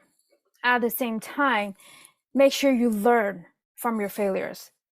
So even if it doesn't happen the first time. So I love this quote. If you haven't failed, you just found other ways that it didn't work. And you're going to be an expert knowing how it won't work. Anybody looking for properties online before? Have you seen all these wording? Yes? Okay. Cam, Mohammed, you can share, unmute yourself. Let me know what wording you're looking for. Or Daniel, when you're looking for a deal. Mohammed, what wording did you see when you look for distressed property? Handyman's dream. That's what they sometimes they put that out. Yeah, it's really cute. Yeah. And Ken, what do you see sometimes when you're looking for distressed deal properties? Tons of or lots of opportunity. They even say, hey, it's opportunity for you. Daniel, what do you see? Investors take notice. Okay. And Parker, what do you see? Have you looked for a distressed property before? No? So give you some hint. Price to sell, great curb appeal. What about the inside? So these are all things that you might see in a listing. As is, one car garage, perhaps you can add more. Ready to move in. However, there might be some things that need some TLC. Okay? Or creative interior, things like that. By the way, who think it's still pretty hard to spot distressed property? Which one is the worst house on the best street? Ken, can you spot which house is the worst house on the best street? Third from the left, second from the right. Yeah. So there you go. Even without trained eyes. Buy the worst house on the best street, not the best house on the worst street. So I'm going to have volunteers. What kind of questions, even if you haven't done this before, and Mitchell, assuming that you're the buyer, what questions would you ask the seller? I said I asked for volunteers. However, I'm just going to volunteer you. Mitchell. When the roof was replaced. That's a good one. Yeah. And Carlton, what question would you ask the seller? How old the appliances are. Okay, how old the appliances are. Daniel or Ken, sorry. Ken, you unmute yourself, so I'm going to let you go first. If there's any foundation issues. Yeah, good. You guys spotted the high ticket items. Daniel, what would you ask? What do you owe on it, and are there any liens on it? Okay. Oh, that's a good one. That's what an experienced wholesaler will ask. So again, there's always a reason behind the question. Why are you selling it? Exactly, Mohammed. Thank you. Why are you selling it? you guys actually touch upon pretty much all the questions I would ask. So how long have you owned this property? So that's what Daniel will ask. Daniel, why would you ask that question? What are you looking for? I want to know how much they owe on it. How I much can they owe gauge on that it? the mortgage, and if they owned it for 20 years, they have a ton of equity into it, and then they're willing to lower the price maybe more. Or if they got it Okay. inherited, Because they probably already made money on it. So you can talk about what of the property that you like the most. Ask about the amenities. This is related to the market. What repairs are required? And Mohammed, you touch upon that. Why do you want to sell? And we mentioned that, hey, it has to be a win-win situation. Again, at Trust Your Talent, we are purpose-driven and goal-oriented. There is a reason behind all the questions. Like Daniel said, the reason he asked that question is there equity on the house? We're going to talk about vendor take-back in the advanced class. So just put it out there. And you can ask the owner, emotionally, what do they like about the property? Why do they like it? And location, again, market, S&P. The owner would have the knowledge of the amenities in the area and what the neighbors are like. Nina, anything you want to add? Yeah, What do you usually ask? Similar questions? similar questions, yes. Sorry, Brooke, are you talking to the neighbors right now or Yeah, you can talk to the neighbors. talking to the neighbors for sure? Also, where are they going? What are their plans next? Especially when What trying do to, they know? yeah. Exactly. Mohammed, If there's been any trouble around this neighborhood, that's important. yes. Andrew, what do you usually ask? Well, at some point I'll ask what they want for it. That's pretty straightforward. Then you kind of have an idea. If they know the market, right? They know they have a lot of equity in it. Yes. And why do they want to sell? If you find the motivation, you could usually find money in the buy. Remember, money in the buy is the number one thing we talked about. And what else are we talking about at Trust Your Talent? Remember exit strategies. So that's what sets you apart from other investors. What if you're not able to fix and flip? What other things can you do with the same property? Always look for a properties with multiple exit strategies. Okay? Make sure you always do that. You can sell for a profit, or if you can wholesale like Daniel, if you don't want to do anything, you know there's money in the buy, somebody could take it. Remember, it's always a win-win situation. And Daniel, how do you determine the wholesale price? I typically like to see what it would be the ARV, and then I go to 70% of ARV, so the person that would buy it from me has their profit on top of that.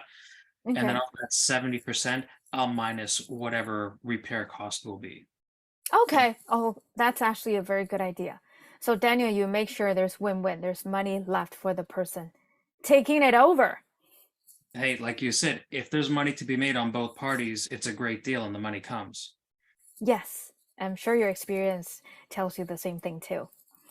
And you can hold it for cash flow. Sometimes a single family home, a lot of the times now actually, it doesn't cash flow anymore. So get more creative. Student rental, Airbnb. Airbnb is just a platform. So at Trust Your Talent, we call it service accommodation. It could be executive rental, Airbnb, student rentals, or it can be a lease option property. So also that's a more advanced strategy too. Or we can BRRRR it. So buy, renovate, rent, refinance, and repeat the process. You can sometimes move the R's around. The property I showed earlier, we actually buy and rent while we renovate, and afterwards we refinance. Okay, what if you fix and flip for a profit? So again, The numbers I highlighted in green is how much money you need to put in. Renovation cost is $89,000. So down payment is just 20%. Closing costs, again, $10,000. Holding costs, sometimes you're not able to rent out the property or have any income. Remember to include your holding cost. In this case, it's $10,000. So for your own learning purpose, pull out your calculator, calculate how much in and how much out, okay? The total cost in this case, including the mortgage, is $550. It's $550.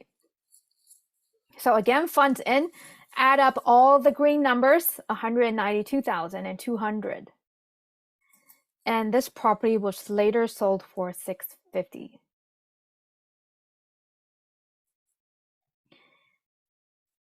So simple math, what's the total profit? Total profit is basically total money out and then deduct all the costs. So that's $100,000.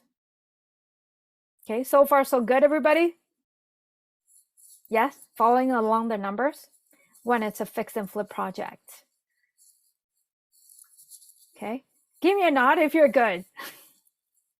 Yay! Thank you for the thumbs up too, Mohammed. So how much in, how much out? Your total profit is 100,000. How much you actually put in is 197. So I'm giving the answer away. Just 100,000, divide that by 197,200. Okay, simple math. So far, so good. I focus on simplifying the numbers, and my kid is in 8th grade. So I think as long as a grade 8 can understand percentages, we're good. Okay. So in this example, it's a fix and flip project. You have it fixed, sell it. Remember that the longer you hold it, the lower the profit, because sometimes there's more holding cost, etc. So 4 ways to make money. Oh, I do want to volunteer somebody. Mohammed, do you know what BRRRR stands for? I did mention that briefly. Buy, renovate, rent, refinance, and repeat. Exactly. Thank you. You got it. And it follows the same principles as investors. Buy, find money in the buy. Buy under fair, FMV stand for fair market value. Fair market value. In case you're not familiar with the acronyms. So we renovate again, property first. We renovate to add value, force appreciate. Force appreciate. Then we improve and increase rent. Multiple exit strategies. That is your exit strategy. That's one of your exit strategy. At the same time, why do people love this? Because you can refinance, because you add value and take some money out to get to your next project. So you can continue to scale. Okay, so this is another way to scale at the same time. We buy cheaply. So by doing this, it gives us the room to control our investment, give us a sustainability and repeatable process. So all these things, fundamentals, sound simple, but that's what we follow as investors. However, I do want to mention one thing, because, for example, if the cash flow is 1130 at this point, after you refinance, meaning that you take a bigger mortgage out of the property. So you take the equity out after you first appreciate, so you can refinance. So the bank will come to appraise the property. Now the property is worth more. So they're able to give you a higher mortgage. That means your mortgage payment increased by $900 per month. Just running rough numbers. So if you're looking for cash flow, once you refinance, notice that your cash flow will be lower. Money in. So after refinance, say for example, you got another 171,000 out. You got another 171,000. And for that portion, the mortgage payment is 900. Okay, just follow along the thought process.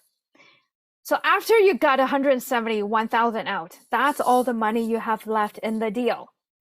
You took 171,000 out. So even though your initial investment is 197, you got another mortgage or additional mortgage of 171. Now you only have 26,200 left in the deal. That's all you have left in the deal. Parker, does that make sense? Does the number make sense? Cool. You're sitting closer to the camera, so I love that. So what if you refinance and the interest rate kept going up? Even though you took out all your money, so you have zero money left in the deal. However, your cash flow is reduced to 80. So these are different things you might want to look at. You might want to see, hey, do I want to take everything out? Or do I leave a little bit of money in the deal so I can still have cash flow? However, that is the reason why people love the BRRRR process. Money in, money out. In the second example, basically the asset is free because you took all your investment out. Even though the cash flow is reduced, you do have income for life. And who would love that? Who would love income for life? And you can take that money and go into another project. Thank you, Andrew. I know you're eating, and thank you for the support. And for the investor, like we mentioned earlier, we want to have win-win-win-win-win-win situation. For the investor, you have control over the property. You can use OPM. Even the bank, it's not money out of your own pocket. When you refinance, it is OPM, other people's money. You can increase the return on investment because now the money in is lower. You can take the money out, repeat the same process, and continue to scale. We even include the government in here. And we increase rental supply in that particular case because the money we put in was to add another unit to the property. Affordable rent when you have more units. And for the government, they don't have to build a new house, to pull a new sewer and pull a new gas line, etc., new infrastructure. So the government loves that. By the way, in Ontario, we just have new rules for additional dwelling units too. So for the tenants, there are more units on the market, affordable rent. And a lot of the times, because the infrastructure is already there, these are usually in pretty good locations. Okay. Or in the second example, like I showed you, there was literally no cash flow as a result. So as an investor, if you don't want to flip and you want to have more cash flow, what are you going to do? There you go. You can possibly have a short-term rental in there. So quickly run through the numbers because now your revenue is higher. So your cash flow can be improved. And again, at Trust Your Talent, that's another strategy, another course you can also take. So you can have more money in your pocket. Okay? And I just want to quickly list some of the costs people overlook. And that's also why a lot of people don't have cash flow. A lot of the times, as is value could possibly be overvaluated. After repair value, and again, a lot of the times, for example, last year, after repair value went down, because the market slowed down, the market went down.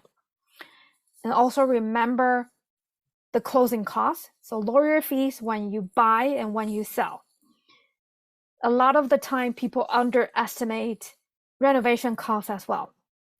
Don't over renovate. I think that's a mistake a lot of newbies do. We do want our properties to look good. However, estimate the renovation costs realistically. Holding costs, like I mentioned, a lot of the times people assume a project could be completed in 2 months. Sometimes the permits took longer, or sometimes the contractors are busy. So Also, make sure you're conservative when it comes to estimating your holding cost and closing cost. It's very, very important in the process of scaling. And we mentioned that, sure, you can do it yourself. If you love it, if you're fantastic, if this is basically your 9 to 5, this is what you do. However, most of us, we hire a contractor. I like things in 3, so you can remember. Remember to document everything. Remember to document everything and read your contracts. What's the scope of work? What is included? And also make sure you have time and money under control. And I do want to mention one more thing. Time and money under control, not just the budget. If you do have to go over budget, what are you going to do? Do you have investors lined up? Do you still have room to make a profit? So always have your resources ready. Anybody notice when you don't need your credit limit increase, the bank keeps giving you more money? And when you actually need it, nobody offers it to you. So again, when you don't need it, make sure you have it. So when you need it, you have it available to you. Okay, so time and money under control. Make sure contractors are committed and capable. Yes, I've heard a lot of horror stories. A lot of the times they have several jobs on the go. So they're not committed or they don't have the capability to take on so many projects. So I'm going to ask you to unmute yourself. What are some of the questions you might want to ask? Some of the questions. Even if you're newbie, what are some of the questions you want to ask? Or even if it's renovating your own home, how do you want to qualify your general contractor? Carlton, how do you? You could start by asking how many jobs they have going on right now, because it'll just show how much attention they're going to give to your job. Okay, that's a good one. Daniel, do you have a good one? References, people must ask for references. Yes, that's very important. And not his mom or dad or sister. Mohammed. I would ask the people that I worked with before. So if you know anybody who's good, who can do better, who can do a good job. So since I'm a construction guy, so I would ask the guys that I work with. So do you know anybody who does a good job? So I would. So within your network. Yes. Very good. Actually, you guys touch upon a lot of the points here. So are you taking other projects so you have time to work on my project? And what's your specialty? What are you good at? Different projects are different. Some people are good at building new additional unit, etc. Are you licensed? So do everything legally and ethically. It's very important if they have insurance, if they're licensed, if they've done other jobs, or sometimes people even ask if there's any lawsuit against your company. How do you handle permits? I've also seen contractors started the work without permits and then getting complaints from the neighbor. Again, how do you handle permits? And what's your payment structure? What's your payment structure? And yes, references. A lot of people mention references as well. So does that help to give you an idea of how to approach a contractor?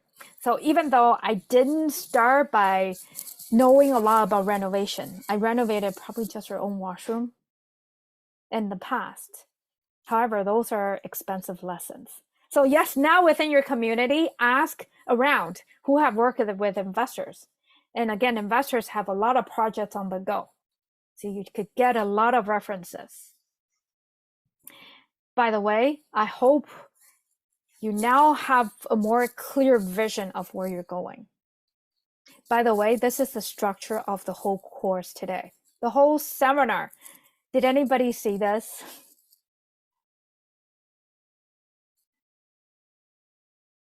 So I've seen some of you taking pictures. So I know that sometimes when you're guided on the path, you might not see the map. However, that's the whole point of having your mentor, having the strategy coaches to provide you with a GPS, the mapping of where you should go. This is what we covered today. We started by mentioning, hey, this is the strategy. Does it fit your goal? Does it fit your SMP that leads you to your goal? And I do want to take you to the next level. By the way, I do hope you have learned something new in here. So even though you might be slightly more experienced compared to other attendees today, I do hope that you get something out of it. And I would love to hear what your takeaways are. So I do want to take you to the next level. Yes, it is about education. I do hope you're inspired if you haven't taken action. I hope you had fun, even though I volunteered everybody quite a few times. I hope you had fun participating. Again, number one, money in the buy, multiple exit strategies. I showed you at least 3 strategies with one example. You can fix and flip, hold it, or even test out Airbnb. Force appreciate. When it's force appreciation, it's important to have a great power team. Whether it's bird process or if you just want to look for a contractor that works well with you. Okay. Takeaways. I know we just completed the class. However, I do want to hear your takeaway. Ken. I have a few, but the first one, I don't know why, but I kind of started reassessing my why, or had a light shine about some of my other whys, which was nice. So I wrote those down. And then the idea of distressed being not just the property, but the situation of the person, and kind of reframing that idea to that. It's really big to me. I love it. Thank you, Ken. I think, Daniel, you resonate with that, right? Because you did this. Absolutely. Can I throw one quick thing in there? Yeah. So a lot of people, they worry about the money part. She keeps saying a good deal. What happens is you need to be loud and proud about what you're doing. You're starting your journey, but if nobody knows what you're doing, nobody can help you, right? And that's why you're here, and that's why you're going to meet with your strategist and all that stuff. For my, say, 8 months of doing this full time, I've done it for a little over 4 years, but 8 months doing it full time, being loud and proud about it. I've gotten an opportunity that just came across the table where there's a lady that's distressed financially, and she's about to lose a penthouse on the beach in Florida that's worth $2.3 to $2.8 million, and all I need is $700,000. Now, I don't have $700,000, but you know what I do have? I have a great deal. And if I bring that deal where somebody can make $1 million and all they got to do is bring the money to the table, do you guys think that somebody will be jumping all over that deal when I start reaching out to all my groups in Facebook? Everybody loves good opportunities. So, Daniel, I'm curious though, since you're a little bit more experienced compared to some of the students in the room, any takeaways from you? No, I mean, you did an amazing job. I think your group is really cool. It's not what I came in here for, but it's a lot of good information to go over the basics. I guess I was thinking about what other small nuggets we could leave for beginners. Guys, one other thing, as you're looking for distressed properties and distressed deals, keep in mind everyone else that you're going to be doing this is going to be competing with you, and they're looking for the same thing. And you're going to be looking for the rock bottom dollar. The problem with looking for the rock bottom dollar is everyone's scarcity mindset is looking for the same thing. Look for the next one up. If a property is going to look, you're looking at one property that's $200,000 and the other property is $220,000, everybody's going to fight over the $200,000 property. So you could literally go to $220,000 property for 20 grand more. It's better condition, it's better value. You're gonna make maybe the same amount of money, but you don't have anywhere near the work or the competition. Don't fight for the cheapest dollar, fight for the best deal for you. Thank you, Daniel. Actually, you set the stage for this. Really, it is ROI mindset. It's return on your investment. Instead of looking for the cheapest deal, it's really about return on investment. So thank you everybody for coming in. And this is what resonates with me. I get that financial freedom could mean different things for everybody. However, if it's about time or just even cover the basic expenses, so at least one thing, your financial part of your life is not something you have to worry about. Go worry about something different. Go worry about finding the way to fix the environment, or finding renewable resources, or finding more vegetarian food so more people could enjoy it. Different things. So once you reach that point, I think financial freedom is about feeling confident about money. So I do want to give you another chance to speak to one of us, the strategy coaches out here. Mitchell, have you spoken to one of the strategy coaches? Yeah, Okay. Nina. Okay, perfect. Carlton, have you? Yeah, I've spoke with Vince a couple times.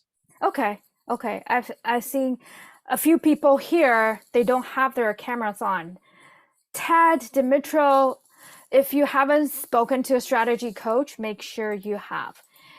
And if you're in Alberta, or even if you want to fly into Alberta, the next live workshop. So I only cover one strategy today.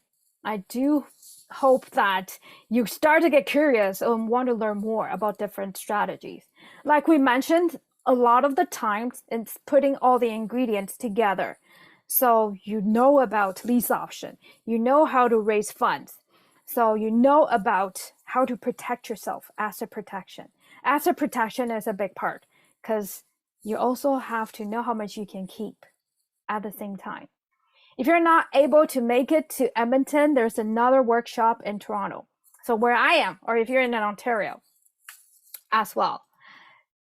And this is for those of you who join us today. Take a picture of the QR code that will lead you to the page. Then you can decide on which one you are going to. So you can meet one of us in person. So Nina, Andrew, remember when we met, it was virtual. Now they got a chance to see all of us in 3D. It's going to be a lot of fun. It's usually followed by a networking session afterwards as well. And if you want to see what it is like, this was the last live event. I belong to you.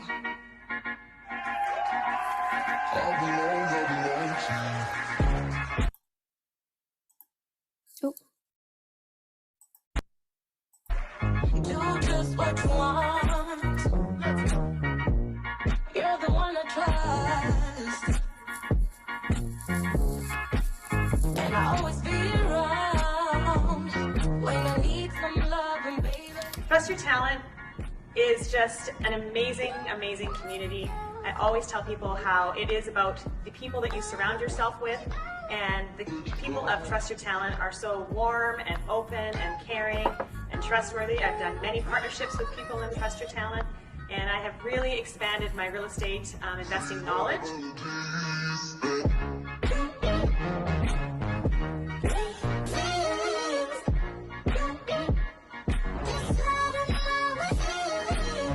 This is my first time here at the Trust Your Talent annual conference, and it's just been unbelievable energy from everybody, unbelievable networking, and lots of learning.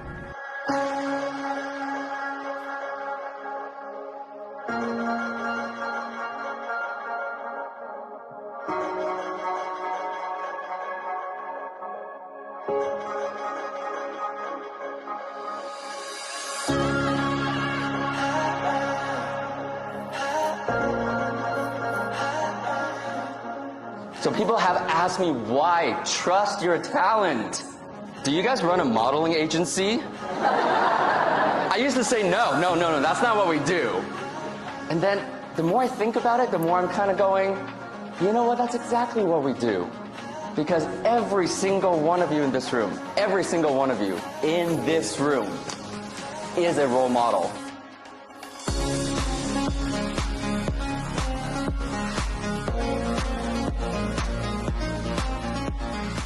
For everybody else out there in your life, or just out there, period, that yearns for something more and something better out of their own lives. So I really do believe that every single one of us is that role model. So give yourselves a round of applause, please.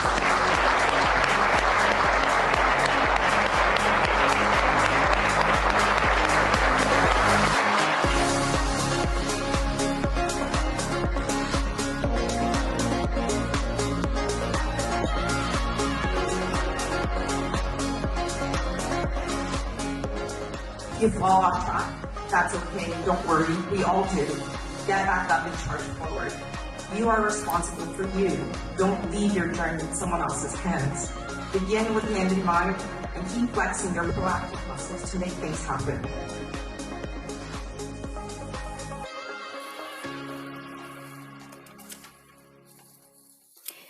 Thank you, everybody, for staying till the end. And thank you for spending the time with me, your most valuable asset. So if you haven't reached out to one of us, make sure you do. I know it's late, so I'll let you go. Any questions, you know you can still reach out to us. So good night, everybody. So thank you for participating. Thank you for having the camera on the whole time. Mohammed, Daniel, Ken, Mitch, Ted, Kathy. I know some people are still out there. And thank you, Nina, Andrew, for supporting as well. So take care. Good night, everybody. Hope to see you live at the workshop.